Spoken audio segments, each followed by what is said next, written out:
My mother-in-law casually said this is just normal family procedure, then demanded I sign over my beach house right after the wedding. So I responded, "You forgot the part where I agreed." I'm 33 years old, and I'm not someone who usually posts online about personal drama, especially not family drama, but I guess there's a first time for everything. You ever have a moment in life where someone pushes you so far past the line of reason you just stop and think, okay, so this is really happening? That moment happened to me the day after my wedding. To backtrack just a bit, I come from a relatively small family. My dad passed away when I was in high school, and my mom followed a few years later. I was close to my grandfather on my dad's side. He was one of those gruff, no-nonsense types, the kind of guy who fixed his own roof at 75 and thought store-bought bread was a scam. We spent a lot of summers together at his oceanfront property, a modest little one-story place back then that he'd bought in the 70s before the neighborhood became what it is today. Over the years, he kept improving it. By the time he passed, the house was worth somewhere in the ballpark of $4 million.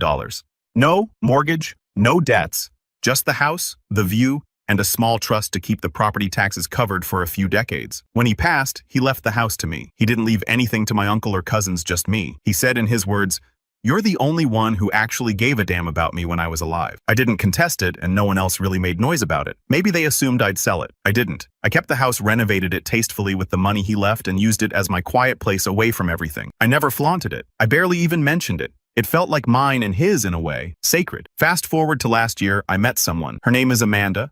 We hit it off fast. One of those whirlwind kind of relationships where 6 months and you already feel like you know everything about each other. She was funny, sharp, a little high maintenance, but in a way I found oddly charming at the time. Her family, on the other hand, that was a different story. I'll admit I had some red flags waving in the back of my mind early on. Amanda's mother, Patricia, had this way of speaking like everything she said was a royal decree. When she first met me, she smiled, tilted her head, and said, "So you're the man with no parents? That must be hard." Just like that. No follow-up, no compassion. It wasn't even phrased like sympathy, more like an observation of status. Still, I brushed it off. First impressions aren't everything, I told myself. But Patricia didn't ease up. She commented on everything from the car I drove, practical, but not very commanding, to the neighborhood I lived in, and yes, I didn't live at the beach house. I rented a place closer to the city for work. The oceanfront place was a bit of a sanctuary, and something I didn't want to expose to her judgmental gaze. I never told Amanda about it either, not because I was hiding it, but because it didn't feel relevant. We both made decent money, and I figured one day when the time was right, I'd take her there. But as things got serious and we started talking marriage, I felt a gnawing sense that her family's opinions were leaking into her perception of me. The constant little jabs. You should dress more executive, or maybe Caleb should think about investing in property soon. Amanda laughed them off, but she never defended me either. That silence was loud. Still, love makes you compromise, right? Or maybe it makes you blind. Either way, I proposed. She said yes, and we got married in a small but elegant ceremony. Nothing too flashy, just our close friends, a few relatives, and of course her entire extended family, who RSVP as if it were a royal gala. Patricia tried to change the venue twice, claimed the flowers weren't elevated enough, and even asked me a week before the wedding if I'd considered renting a tux that fit better across the shoulders. I kept the peace. I even paid for most of the wedding, not because they couldn't afford it, they definitely could, but because I didn't want to feel indebted to Patricia. I didn't want to give her the leverage. Maybe in some twisted way, I thought if I did enough to prove myself, she'd back off. She didn't. And now we come to the morning after the wedding. We were barely settled into our temporary apartment. The honeymoon was planned for the following week when I heard a knock at the door. Amanda was still asleep. I answered in sweatpants and a t-shirt, blur-eyed. Standing in the hallway like they owned the building were Patricia, her sister, Aunt Diane, and a man in a navy suit holding a leather briefcase. The moment I opened the door, Patricia walked past me like she lived there. "Good morning, Caleb," she said, as if we were old friends. And this wasn't wildly inappropriate. We thought it was time we had a little chat, about the family assets. I was too stunned to speak. I shut the door behind them out of instinct. The man with the briefcase introduced himself as their family lawyer, a specialist in estate consolidation, whatever that meant. Patricia sat down on the couch, crossed her legs, and looked around the modest living room like she was slumping it. "So, Amanda mentioned something about a property, something waterfront." My stomach dropped. I never told Amanda about the house in detail. I know that for sure. She knew my grandfather passed, and that I'd inherited some property, but she never asked for details and I never offered. Maybe I should have. Maybe it wouldn't have mattered. I said cautiously, "Yes. What about it?" Patricia smiled like she was about to announce a promotion. "Well, now that you and Amanda are married, we thought it would be appropriate to fold that asset into the family holdings. Amanda has always dreamed of opening a boutique bed and breakfast. You have a perfect location. We've drawn up some paperwork to get the title adjusted accordingly." The lawyer began to unzip his briefcase. I just stood there. I wasn't angry, not yet. I was confused, disoriented, really. The kind of confusion where your brain stumbles over the words you're hearing because they don't make sense in any universe you know. I finally found my voice. The house is in a trust. My name, only my name, and it's not for sale. Patricia didn't miss a beat, of course, legally. But Caleb, we're family now. This house, this opportunity, it benefits us all. You don't want to deny your wife's family a chance to build something special, do you? I looked at the man with the briefcase. He was already pulling out a manila folder, sliding over a packet of papers that, from the brief glance I got, had phrases like transfer of deed and reassignment of title. I didn't touch them. Amanda walked out of the bedroom in a robe, eyes half closed. "What's going on?" she asked groggily. Her voice didn't carry concern, just curiosity. Patricia turned to her and said, "Darling, we're sorting out the house plans. We'll need contractors by next month if we want a spring opening." That's when I realized something deep in my gut. This wasn't new to Amanda. She knew. She had to know. But she didn't look guilty. She didn't even look nervous. Just tired. "Mom," she said, stretching. "Can we talk about this later?" Patricia frowned. "Later. Amanda, this is time sensitive. You and Caleb need to be aligned. You can't build a life on secrets." I wasn't even looking at Patricia anymore. I was staring at my wife, my new wife, wondering who exactly I had just promised forever to. That's when Amanda sighed and said, "Look, Caleb, we're married now. It's just a house. If it helps everyone, what's the big deal?" That sentence, that exact phrase, that's where something inside me finally clicked into place. And in that moment, everything changed. I didn't say anything. Not yet. I just stared at her, trying to process the wave of emotions crashing all at once. Confusion, betrayal, disbelief. The room felt smaller, like the walls were pressing in. Amanda turned around and walked back into the bedroom like we were in the middle of a casual disagreement over groceries, not discussing the future of something that meant the world to me. Patricia clapped her hands softly like she was finalizing a business merger. "Wonderful. Let's just go ahead and sign the preliminary transfer forms so we can expedite the permits." She turned to the lawyer. "He'll sign today." That was the moment I realized Patricia didn't see me as a person. I wasn't her son-in-law. I was an obstacle to be managed, a bridge to something she felt entitled to cross. I finally sat down slowly across from her. Calm still, I glanced down at the papers. Then I looked her in the eyes. "I'm not signing anything." Her smile faltered. "Excuse me, the house is not community property. It was placed in an irrevocable trust well before I met Amanda. It's protected from claims in the event of marriage, divorce, and yes, even family pressure. You're not getting it." The lawyer adjusted in his seat, clearly uncomfortable. He said something about reviewing the trust if needed, but I barely heard him. Patricia's face hardened, and I saw something shift in her expression. Something cruel beneath the surface. "So that's your stance? You'd let your new family suffer just to cling to some house your dead grandfather left you?" I stood up. "I don't remember asking your opinion, and this conversation is over." She rose slowly. Her tone, "I see. You have no idea who you're dealing with. You think you're the only man Amanda could have married. She chose you out of loyalty, out of love. But love fades when you start putting property over people." I didn't flinch. "I think you should leave." She didn't move right away. Neither did the lawyer. It took a few more seconds, tense, heavy seconds, before she gathered her things. As she walked past, she muttered, "You'll regret this." When the door closed behind them, I stood there in silence. Amanda came back out minutes later, fully dressed. She didn't say anything, just sat at the dining table scrolling through her phone like nothing had happened. "Did you know she was planning that?" I asked. She didn't look up. "She mentioned the idea a while back." "That's not what I asked." She finally glanced at me. "Okay, yes. She wanted to see if we could make it a family business. I thought if she talked to you herself, you'd be more open to it. And you didn't think to talk to me about it first, before inviting a lawyer into my apartment the day after our wedding." "I didn't invite them. She just does things." I nodded. Her tone wasn't defensive, just tired. But what struck me wasn't what she said. It was what she didn't say. She didn't apologize. She didn't say she disagreed with her mom. She didn't say she was on my side. I sat back down, staring at her. "You do realize that house isn't going anywhere," I said slowly. "It's not getting transferred. It's not going to be turned into a business. It's staying exactly as it is." Amanda exhaled as if I was being unreasonable. "Caleb, this doesn't have to be a whole thing. If you're really that attached to it, maybe we can compromise. Let her manage it for a while. Just temporarily." I almost laughed. Temporarily. That word hit me harder than it should have. As if you can temporarily hand over a piece of your family legacy to someone who sees you as a footnote in their daughter's resume. At that moment, I knew we had a bigger problem than her mother. The rest of that day passed like a haze. I didn't raise my voice. I didn't storm out. I didn't even argue. I just watched her, the woman I had married 24 hours ago, act like my boundaries were inconveniences. And I kept thinking back to my grandfather, how he warned me before he passed. "Be careful, Caleb. People smile with their teeth when there's a house near water." I didn't sleep that night. Amanda did. By morning, I had a plan. Not out of spite, out of self-preservation. I wasn't going to let this spiral. I wasn't going to be another story where the entitled in-laws carved out pieces of someone's life while smiling sweetly through dinner. I wasn't going to wake up one day to find the locks changed on my own property. So while Amanda was in the shower, I made a few quiet calls to the trust attorney, to the security company that managed the beach house, and to someone else. Someone I hadn't spoken to in a while but who owed me a favor. The kind of favor you only call in when things have crossed a line. Then I went for a drive out to the coast, out to the house. When I arrived, the view looked the same as always, but it felt different, like I was seeing it through new eyes. I walked the perimeter, unlocked the front door, and stepped inside. It smelled like salt and old wood and peace. I stood in the living room for a long time, not moving, and that's when I made my decision. They weren't just not getting the house.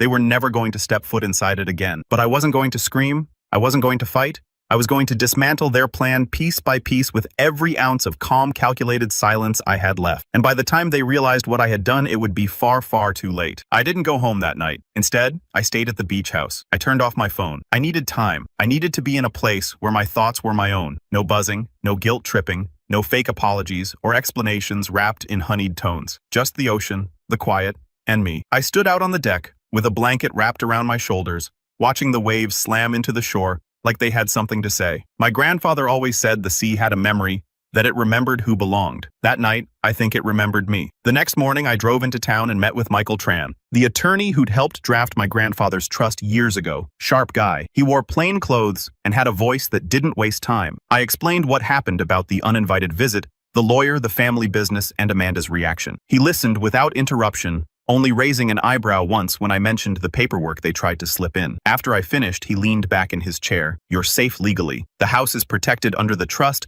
and since it was placed prior to the marriage, it's not considered marital property. Not unless you intentionally commingle it. I haven't, I said firmly. Good, but you're in a vulnerable position socially. If your wife and her family push hard enough, they could make your life miserable. Even if they can't touch the house, you need to think long-term. I nodded slowly. That's why I'm here. And so, we started planning. The first step, ironclad boundaries. I had Michael amend the trust with an addendum, something my grandfather had included as a suggestion, but never filed. It stated that only direct blood descendants of the trust creator had access to the property, and that any third-party use of the home, whether personal or commercial, would trigger a clause locking down access for a minimum of 15 years. Extreme maybe, but necessary. Patricia and Amanda had already shown they weren't going to respect polite refusal. The second step, security. I called up Leo, a longtime friend from college who now ran a boutique private security firm. He specialized in wealthy clients with privacy concerns.